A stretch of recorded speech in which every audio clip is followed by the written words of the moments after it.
ఇంట్లో ఎవరి తప్పంటే ఎవరు తప్పనగలం? నాకు నచ్చినట్టుగా నా భర్త ఉండాలనుకోవడం భార్య తప్పు కాదు.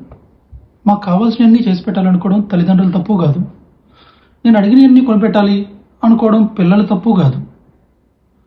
ఒక భర్తగా, కొడుగ్గా, తండ్రిగా వాళ్ళకు కావాల్సినట్టుగా ఉండాలనుకోవడం వాళ్ళ తప్పు కానే కాదు.